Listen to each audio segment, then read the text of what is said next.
Vérissure, le numéro 1 des alarmes en France. Rendez-vous sur vérissure.fr pour votre demande de devis gratuit. Vérissure présente. Sud Radio, parlons vrai chez Bourdin, 9h-10h, Jean-Jacques Bourdin. Il est 9h34, merci d'être avec nous. Alors, cette idée de déposer son téléphone à l'entrée du collège, est-ce une bonne, mauvaise idée ?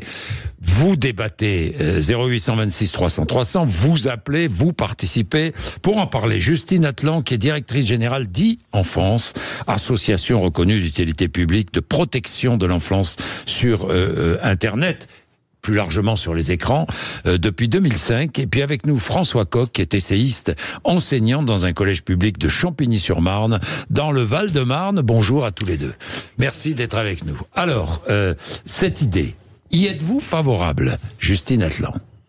Écoutez, oui, moi je trouve que c'est une assez bonne idée. C'est une assez bonne idée. Ça va au bout de la démarche de Jean-Michel Blanquer qui avait interdit les smartphones au collège, mais en fait c'était l'usage du smartphone qui était interdit, oui, mais pas vraiment de l'avoir avec soi tout le temps. Il fallait pas se prendre la main dans le sac en train de l'utiliser.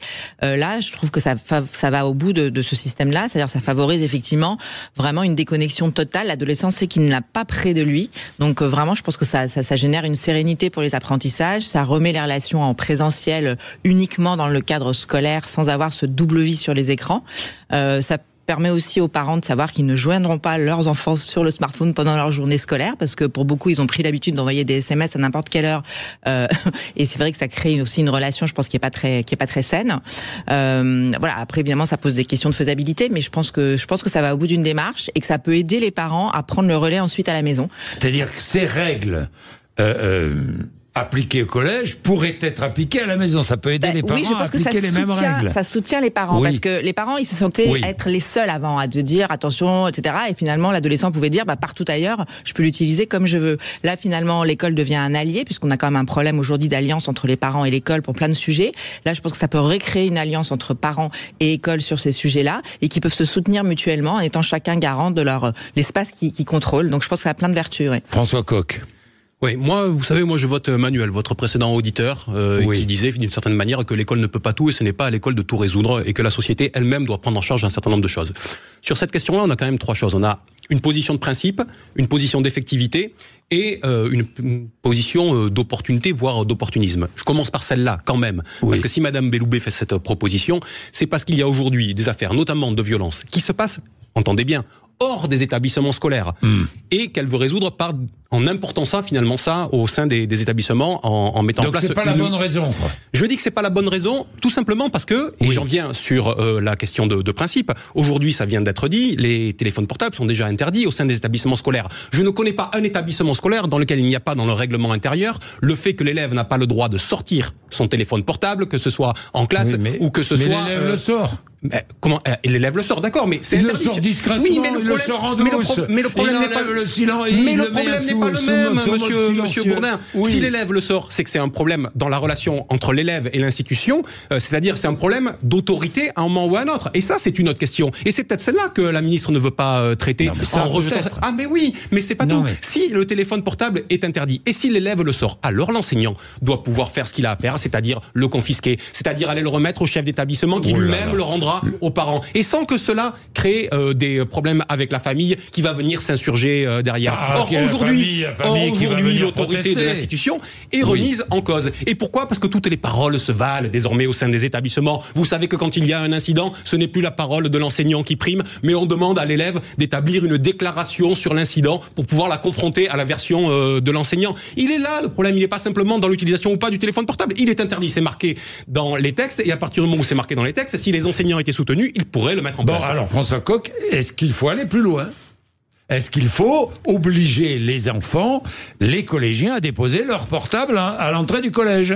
Donc si les choses étaient résolues en rétablissant l'autorité des enseignants, nous n'aurions pas cette question qui se pose. Maintenant qu'elle se pose, est-ce qu'on est capable de la mettre en œuvre ? Ça, c'est une autre question. J'entendais une de vos auditrices, je crois, de l'Aveyron, qui disait que dans son établissement, ça avait pu se faire. Moi, je suis peut-être pas dans le même type d'établissement qu'elle. Je suis dans un établissement dans lequel il y a plus de 800 élèves en collège, équipé l'établissement en casier sécurisé. Vous imaginez bien que vous mettez pas tous les téléphones portables dans une bourse à l'entrée du collège. collège pour les rendre, etc. Bah écoutez, je pense que les collectivités territoriales, au moment même où Monsieur Attal leur dit qu'elles vont faire partie de celles qui vont devoir faire le plus gros effort budgétaire dans la période, vont pas être particulièrement ravies, et je suis pas sûr qu'elles soient en capacité, très honnêtement, de le faire. Je crois que le principe... Et à l'entrée de la classe ? À l'entrée de... C'est-à-dire qu'au lieu de déposer le portable à l'entrée du collège, chaque élève dépose son portable à l'entrée de la classe. À l'entrée de la classe, dans un sac où il les récupère à la fin. Oui, pourquoi pas. Honnêtement, vous faites perdre 2 minutes au début du cours, 2 minutes à la fin. Mais parce que vous croyez quoi ? Vous croyez que vous allez laisser les gamins... Vous croyez que vous allez laisser les gamins passer tous à attraper leur téléphone dans le sac, sans regarder, sans surveiller ça, qui vont prendre que le leur, qui vont pas prendre celui de quelqu'un d'autre ? Ils le reconnaissent, ça, ne vous inquiétez pas. Non, mais c'est pas parce qu'ils se trompent, Monsieur Bourdin, comme vous y allez. Vous croyez qu'ils vont se tromper, les élèves, sur leur portable ? Ils ne se tromperont pas sur leur portable, ne vous inquiétez pas. Jamais sur les portables. Très bien celui d'un copain ou d'une copine pour des bonnes ou des mauvaises raisons. Justine Atlan, c'est possible ça, l'entrée des classes, non ? J'imagine bien, si on est pragmatique, qu'il y a des lieux où ça sera plus compliqué à mettre en place que d'autres. Il y a des lieux effectivement où l'autorité de l'enseignant avec sa classe sera peut-être plus chahutée sur cette question-là. Maintenant, encore une fois, si c'est la règle généralisée dans le collège, c'est vrai qu'on imagine que ça peut être possible. D'ailleurs, ça existe dans certains établissements, d'avoir effectivement un casier ou une boîte ou que sais-je, etc. dans la classe où effectivement, au début du cours, on dépose. Alors, vous reposez. C'est un signe en plus. C'est important. Oui, non c'est un site. C'est surtout que pour ce temps d'apprentissage, on met ça. Et très honnêtement, quand on parle avec les ados, et d'ailleurs c'est ce dont témoignait aussi votre auditeur tout à l'heure, finalement les ados sont assez contents à certains moments, même si le moment de sa séparation avec le portable est un moment difficile et frustrant. Une fois qu'on l'a plus dans la main, c'est-à-dire qu'on sait qu'on va plus avoir de notifications, qu'on va plus être tenté de le regarder, et ben c'est apaisant. Et ils le disent eux-mêmes, ça les apaise. Surtout si tout le monde est logé à la même enseigne pendant 1 heure ou 2, c'est-à-dire toute la classe est logée à la même enseigne. Non, mais je suis d'accord sur le fond avec le fait que l'élève ne puisse pas être en contact avec son téléphone portable. Mais je dis que d'un point de vue pratique, ça va être compliqué, et de l'autre, c'est à un moment donné accepter qu'on a perdu. Excusez-moi, mais aujourd'hui, à partir du moment où c'est interdit et que l'élève n'a pas le droit de sortir son téléphone portable de son sac, alors on dit déjà, on a perdu sur ce point-là. Moi, je suis pas d'accord pour dire que j'ai perdu. Mais si on impose une règle, c'est pas dire qu'on a perdu. Mais la règle, elle est déjà imposée. Ils n'ont pas le droit de la sortir de leur sac. À partir de ce moment-là, faisons appliquer cette règle. Qu'ils essaient bien qu'ils sortent souvent leur téléphone sans que le professeur puisse s'en apercevoir. Mais pas si souvent que ça. Écoutez, qu'ils essaient, de sortir le téléphone portable encore, vous allez voir les miens. Oui, mais parce que vous êtes... Non, mais cela étant, je pense que ça peut aussi, finalement, pour les enseignants, les décharger justement de cette surveillance pendant les cours, de toujours se demander s'il n'y en a pas un qui est en train... Parce qu'en fait, ce qu'ils font, c'est qu'ils l'ont dans la poche. Nous, je le sais, sur le 3018, le numéro qu'on opère, en fait, ils nous envoient des chats pendant les heures de cours. Et puis, tout d'un coup, ça s'arrête, le chat. Pendant mais on l'a tous reçu. Et puis ça recommence. Donc ils le font dans leur... Évidemment, on a tous reçu des messages. Ils le font dans la poche, ils font ça. Donc finalement aussi se dire, pendant ce temps-là, vous allez tous vous recentrer sur gérer la classe, transmettre les savoirs et ne pas en plus avoir cette gestion de vous dire, est-ce qu'il y en a un qui est en train de sortir son truc, qui sont en train de s'envoyer des SMS, prendre des photos, etc. Je pense que ça peut participer aussi à vous, enseignants, vous décharger parce que vous avez beaucoup de rôles effectivement d'encadrement qui sont pas le vôtre et qui vous accaparent et qui fait que sur un temps de classe, vous avez peu de temps finalement où vous êtes en train de faire votre métier de transmission de savoir, et ça peut participer à ça. Alors, la faisabilité, c'est un sujet, on est bien d'accord, mais dans un monde idéal, si c'était possible, ça serait pas mal. Mais juste sur ce point, ça ne déchargera pas l'enseignant, excusez-moi, mais l'enseignant va être obligé de gérer le dépôt et la restitution des téléphones au début et à la fin de chaque heure de cours. Moi, au bout d'un moment donné, j'aimerais bien qu'on me laisse faire ce pourquoi je suis devenu enseignant, c'est-à-dire transmettre des savoirs auprès de mes élèves pour qu'ils puissent se permettre de s'élever. Même chose, si vous êtes obligé de surveiller. Mais ça se fait naturellement, le fait de surveiller ce que vous racontez, là, mettre la main dans la poche pour envoyer des SMS, parce que vous avez raison, ils sont très doués, ils n'ont pas besoin de regarder le clavier pour les ils sont très doués, les envoyer. Bien plus que nous. Et pensez pas qu'on est totalement idiots, nous autres enseignants, et qu'on le voit pas non plus, et qu'on n'est pas capable de les attraper, même s'ils sortent pas leur téléphone. Vous en attrapez beaucoup, François. J'en ai attrapé à une époque, mais maintenant, c'est comme tout. Une fois que quelques-uns se sont fait avoir, la réputation de l'enseignant, derrière, fait que les choses ont beaucoup moins... Oui, tous les enseignants ne vous ressemblent pas, François Coq. Mais heureusement pour eux.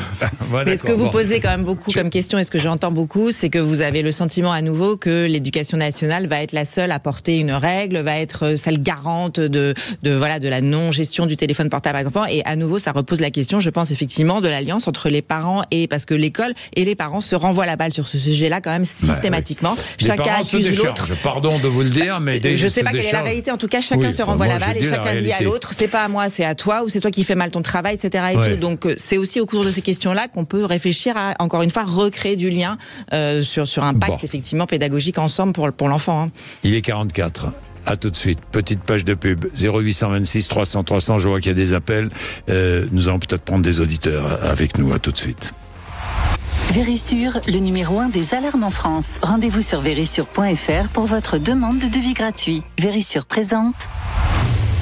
Sud Radio, parlons vrai chez Bourdin, 9h-10h, Jean-Jacques Bourdin.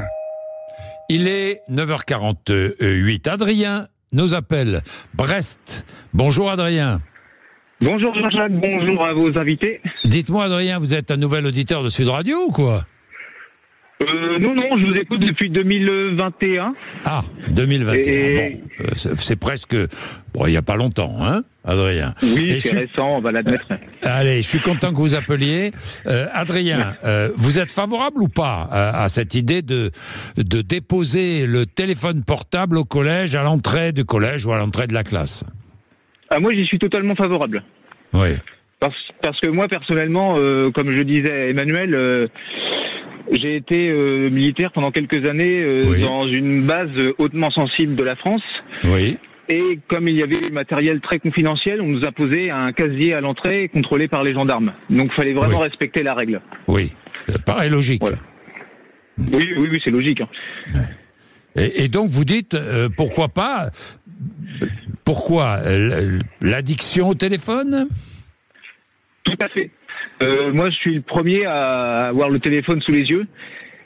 Et je m'en rends compte que ça m'affecte, et même par rapport à mon entourage. Hein, on est en train de manger, par exemple, et là, le téléphone vibre, une notification, on le prend en main, et votre partenaire mange et vous dit tu m'écoutes pas, t'es sur ton téléphone. C'est très facile de tomber dans ce piège. Oui, c'est vrai. C'est vrai, Adrien. Et si on commence à tomber dans ce piège dès l'âge de 11 ans, 12 ans, 13 ans, 14 ans, c'est catastrophique pour la suite, peut-être. Enfin, ça fait des ravages. Bon. Est-ce que, alors, les rapports. Merci beaucoup, hein, Adrien. Merci. Je vous en prie, Jacques. Vraiment, merci. Merci beaucoup. Merci, Adrien. Dites-moi, Justine Atlan, les rapports avec, et François Coq, les rapports avec les parents. Parce que vous avez confisqué des téléphones, j'imagine, ou vous avez surpris des élèves avec leur téléphone. Il y a eu des réactions des parents ? Oui, il y a très régulièrement des réactions, et d'ailleurs... Qui vous font des reproches ? En général, il y a un protocole qui est que, comme on sait que ça va créer souvent derrière des problèmes avec les enseignants, qui font des reproches, bien évidemment, à l'enseignant. Les parents font des reproches à l'enseignant ? Oui, et donc on est obligé de faire traiter ça... Mais quels reproches ? D'avoir confisqué un téléphone, c'est la propriété privée, on en vient à des choses totalement ubuesques, et puis la remise en cause derrière de la parole de l'enseignant, non, il n'était pas en train d'utiliser son téléphone portable, il ne faisait que regarder l'heure, enfin voilà, que sais-je, on a tous ces cas-là. Donc il y a des protocoles aujourd'hui qui sont qu'en général l'enseignant, quand il confisque un téléphone portable, il doit aller remettre le téléphone portable dans une enveloppe auprès du chef d'établissement qui va contacter les parents qui vont devoir se déplacer pour venir récupérer le téléphone portable. Mais tout ça est extrêmement lourd, extrêmement compliqué. C'est pour ça qu'il vaut mieux déposer le téléphone à l'entrée. Mais il faut en passer par là. Mais moi, je suis d'accord avec vous sur le principe. Je vous dis que d'un point de vue pratique, avec un élève qui a 8 heures de cours par jour, c'est-à-dire 8 entrées en cours, 8 sorties de cours, ça me semble quelque chose d'extrêmement lourd qui va nuire au temps d'apprentissage. Est-ce que ça peut aider les parents, Justine Atlan ? Moi, je pense que ça peut aider les parents. Je pense que les parents se sentent très... dans un inconfort d'abord terrible par rapport au numérique et les enfants. Ils savent pas comment se positionner. Ils ont l'impression d'être soit les mauvais parents parce que ce n'est qu'un objet de frustration pour dire non, arrête, pas comme ci, pas comme ça. En même temps, c'est eux qui ont offert le smartphone à leur enfant. Donc, ils sont dans une position où ça leur envoie une image très négative d'eux-mêmes. Donc, c'est vraiment un sujet. D'ailleurs, quand vous parlez parents aujourd'hui, je crois que c'est le sujet numéro 1 dont ils vous parlent, de problème avec leurs enfants, c'est les écrans. Ils passent trop de temps, je sais pas ce qu'il y fait. Je suis angoissée. À la fois, je suis très angoissée parce qu'ils risquent d'être cyberharcelés ou de voir des choses, mais en même temps, je lui ai offert à 10 ans parce qu'il rentrait ou à 11 ans parce qu'il rentrait au collège, etc. Donc voilà, donc c'est un vrai sujet. Donc si effectivement l'école tout d'un coup est un allié là-dessus, fait le premier pas quelque part, et ça c'est vrai, c'est-à-dire d'être celui qui l'école va interdire, ce que les parents font pas, puisqu'à l'inverse ils offrent. Et les parents, et ça peut effectivement les sécuriser pour se dire, je suis pas le seul, ça a l'air idiot, hein, effectivement, mais les parents sont là aujourd'hui de dire, mais c'est pas moi, c'est l'école. Regarde, même l'école te dit de pas le faire. Donc moi effectivement à la maison, je vais faire pareil. Et donc il y a une espèce d'adhésion collective de tous les adultes de la société qui sont d'accord pour dire qu'effectivement, le smartphone tout le temps, c'est pas souhaitable, les notifications non plus, et que donc il y a des moments où on le met de côté. Ça peut permettre aux parents de dire à certains moments, de dire à son enfant, à certains moments, tu déposes ton téléphone. Par exemple, ou de dire, tu me donnes ton téléphone. C'est quoi la réaction d'un ado? L'ado, pour tout d'ailleurs, quand vous lui dites quelque chose, il vous dit, ah ben les autres c'est pas pareil. Pourquoi toi? Mon copain lui a le droit de faire ça, et puis voilà. Donc quand tout d'un coup cet argument ne tient plus, puisque finalement, regarde, l'école le dit, etc. et tout, ça cale. Et puis ça crée des habitudes. C'est-à-dire que si les ados prennent l'habitude 8 heures par jour à ne pas avoir leur smartphone à côté d'eux, mais pas du tout, effectivement, comme l'a dit l'auditeur, c'est-à-dire même pas se dire qu'on peut aller le chercher, ne pas l'avoir, ils vont expérimenter de passer 8 heures par jour. Ils vont réapprendre à ne pas l'avoir. Ils vont réapprendre à ne pas l'avoir, à faire autre chose, à avoir du lien dans l'école, je veux dire physique que en présentiel. Sur des sujets qu'on traite, nous, tous les jours au 30-18 de harcèlement, par exemple, l'école va pouvoir remaîtriser quand même ces 8 heures par jour et ils vont pouvoir gérer ces problématiques, atténuer éventuellement les espèces de dégradation de relations qui parfois mènent à des événements violents de harcèlement ou de cyberharcèlement, parce qu'il n'y aura pas de cyber pendant ce temps-là. Enfin voilà, je pense que c'est une vraie opportunité pour remettre un peu du calme et de la sérénité. Pour lutter contre le harcèlement scolaire, c'est aussi une bonne solution. Ça participe pas, ça va tout régler. Ça va pas. Mais je veux dire, ça participe à redonner la maîtrise à l'école, de gérer son espace, et pendant ce temps-là, elle sait qu'il n'y a pas d'autres espaces parallèles qui se passent, qui ont lieu en même temps. Et ça, c'est aussi une belle opportunité. Les questions de cyberharcèlement, elles se passent certes sur les téléphones portables, mais elles se passent en général en dehors du temps scolaire. Vous croyez pas que ça s'arrête à la vie au collège? Au contraire, je pense même que ça commence largement en dehors, parce que, je le redis, normalement, les élèves n'ont pas le droit à l'usage de leur téléphone portable à l'intérieur de l'enceinte du collège. Et moi, si je suis d'accord avec vous sur le fait que ça aiderait les enfants à créer cette déconnexion avec l'objet téléphone portable. Et ça, on sait, en tant qu'enseignant, en tant que parent, on sait que c'est extrêmement difficile à faire. Par contre, je trouve qu'il y a quand même une limite au discours qui dit il faut que l'école aide les parents. Écoutez, moi je suis là pour aider des enfants, des individus à se construire. Je suis pas là pour continuer à traiter pendant l'ensemble de la période de leur vie le cas des parents. Les parents signent comme les enfants, au début de chaque année, un règlement intérieur dans lequel il est spécifié, et je pense que chaque professeur principal au début de chaque année fait ressortir cet article sur les téléphones portables et sur leur usage. Donc les parents sont responsabilisés par rapport à ça, et les parents savent qu'ils sont appuyés par l'établissement scolaire, puisque ce sont des règles, c'est-à-dire l'interdiction du téléphone portable à l'intérieur du collège, qui s'imposent. Donc ils ont déjà l'appui de l'institution de ce point de vue-là. Donc voilà, je crois que les parents doivent aussi faire leur part par rapport à ça, et ils devraient plutôt venir en appui des établissements scolaires et des enseignants lorsque le cas se présente où leur enfant a enfreint la règle et pour une raison ou pour une autre a sorti et dégainé son téléphone portable. Ouais, je pense qu'on peut pas mettre tous les parents dans le même sac, entre guillemets.